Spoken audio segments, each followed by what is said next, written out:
Eu gostaria de, na mesma linha do senador Aníbal, eu quero dizer, senador Aníbal, que Vossa Excelência faz encurtar o meu pronunciamento. Primeiro, apenas para resumir o que Vossa Excelência trouxe aqui com base técnica. Se a gente pega a situação da inflação no ano de 2012 como exemplo, nós vamos verificar o mesmo comportamento do ano de 2011 e do ano de 2013. Ou seja, nós temos uma situação onde, no primeiro semestre,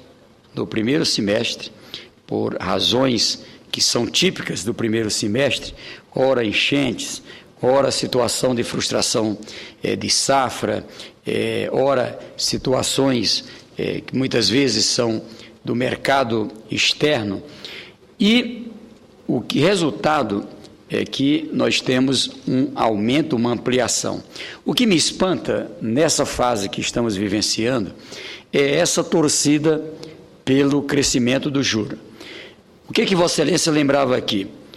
Que nós temos uma inflação que começou em janeiro num patamar, em fevereiro ela teve um crescimento, em março, na verdade, ela teve um decrescimento, e a tendência natural é que tenhamos, principalmente no segundo semestre, como aconteceu no ano de 2012, como aconteceu no ano de 2011, a volta para o centro da meta chamada.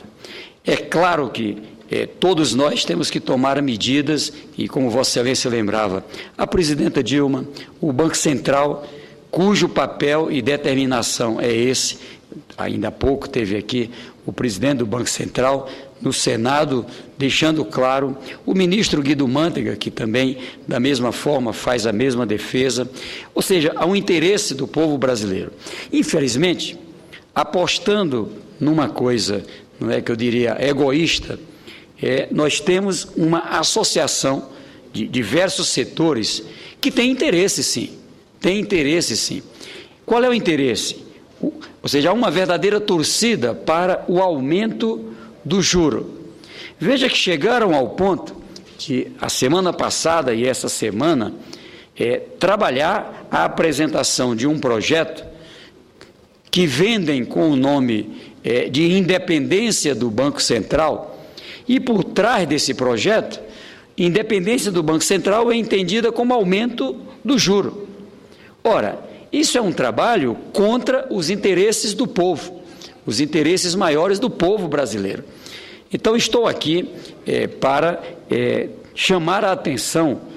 Eu acho que basta a gente olhar determinados setores da imprensa, determinadas declarações, muitas vezes combinadas, de ditos técnicos que muitas vezes estão associados a esses interesses maiores. A quem interessa juro alto?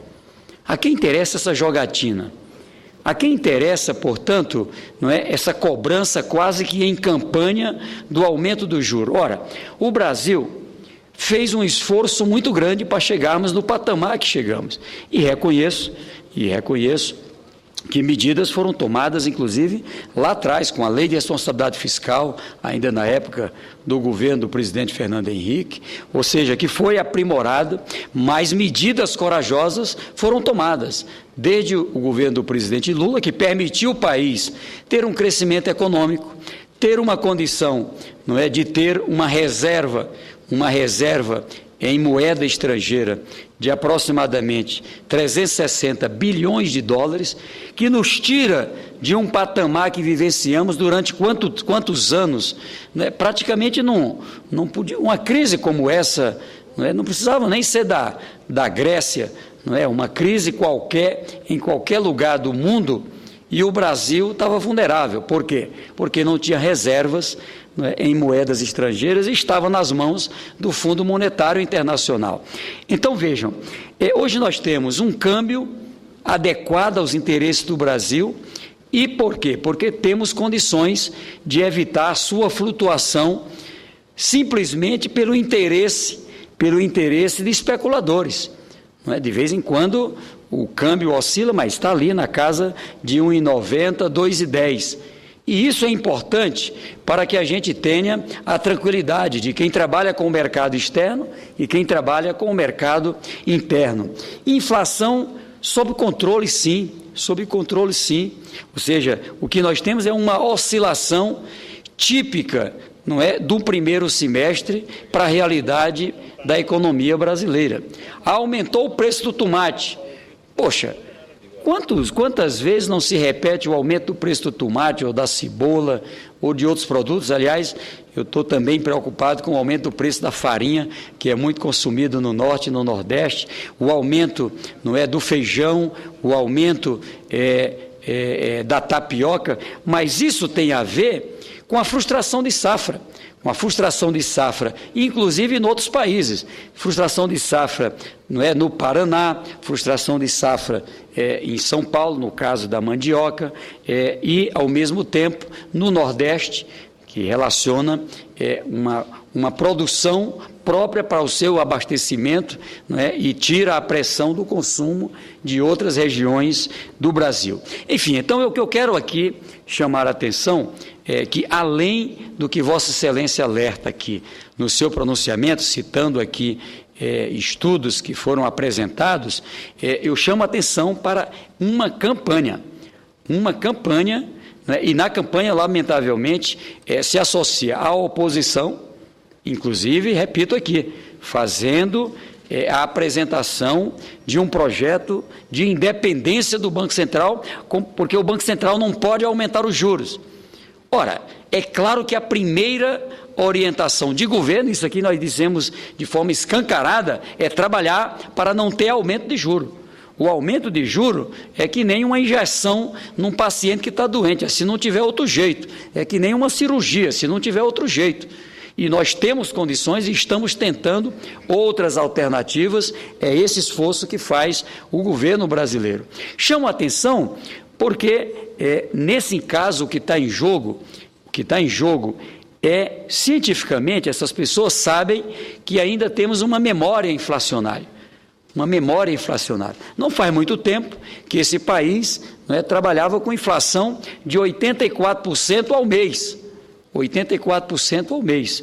Quem mais ganhava nessa jogatina? Quem mais ganhava? Os trabalhadores, salários corroídos. A dona de casa, o pequeno produtor, que não tinha como armazenar seu produto, caía na mão do especulador, o seu produto completamente desvalorizado. Então, quem ganhavam eram aqueles que apostam na jogatina, aqueles que apostam na especulação. A especulação é isso, é fazer uma associação, e lamentavelmente a gente tem setores da mídia que se colocam a essa disposição para que, no momento de uma oscilação, não é, do câmbio ou numa oscilação da taxa de juros, não é, ganharem fortunas. É disso que se trata.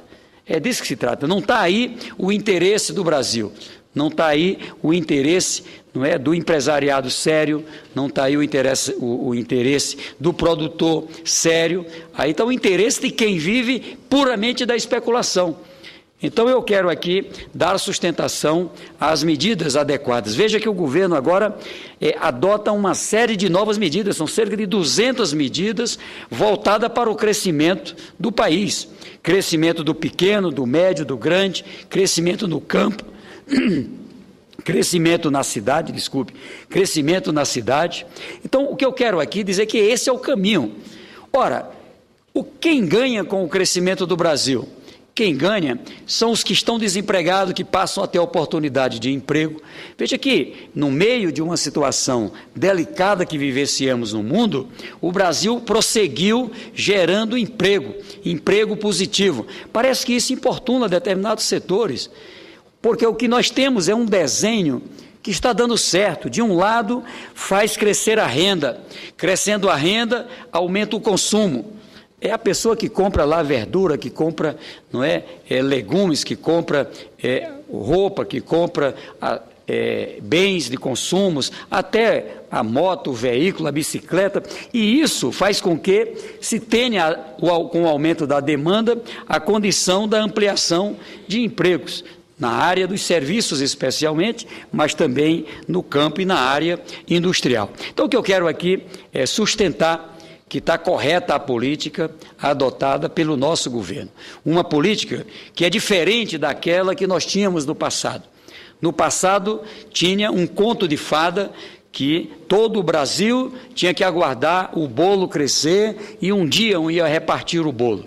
Agora não, desde o governo do presidente Lula, e isso está colocado numa coisa que muitas vezes é combatida, como a transferência direta de renda, com o Bolsa Família, com o Brasil Carinhoso, com a aposentadoria rural, que foi facilitada, com um conjunto de medidas que são trabalhadas, mas com o aumento do salário mínimo, com regras que permitem liberdade de negociação, que aumenta também o salário da classe média, que aumenta do servidor público, e assim aumenta o poder de consumo. É, portanto, distribuindo a renda que nós fazemos o país crescer. Esse é o novo modelo. E fazer isso numa economia estável. E eu não tenho dúvida, todo o esforço do nosso governo para que a gente tenha essas premissas. Esse ano vamos crescer? Vamos crescer. Ah, mas estão falando que vai crescer só 4%, só 3%, 4,5%. Eu não sei. Eu sei que se nós crescemos o ano passado, cerca de 1 ponto percentual, se esse ano crescer 2 é crescimento maior, se crescer 3 é crescimento maior, se crescer 4 é crescimento maior. E o mais importante, continuamos gerando saldo de emprego positivo. É isso, é o maior desafio do Brasil, porque é isso que traz plena estabilidade. Então, senhor presidente, eu quero, com essas palavras, saudar aqui o pronunciamento que Vossa Excelência faz, trazendo aqui dados importantes e chamar a atenção do povo brasileiro, chamar a atenção das lideranças sociais, aqueles que mais sofrem com o juro alto. Nós estamos trabalhando e forçando a barra para que ainda alguns setores que resistem a cair os juros também possam acompanhar. Eu acho que a gente tem que estar atento aqui a setores que ainda não acompanharam essa tendência de queda de juros. Não é? Ou seja, o juro da consignação, o juro do cartão de crédito, o juro do comércio, enfim, para que a gente tenha redução. Porque essa redução de juros, e quem perde aí é quem trabalha na especulação, garante o aumento do poder de compra, garante a condição de alguém poder comprar mais.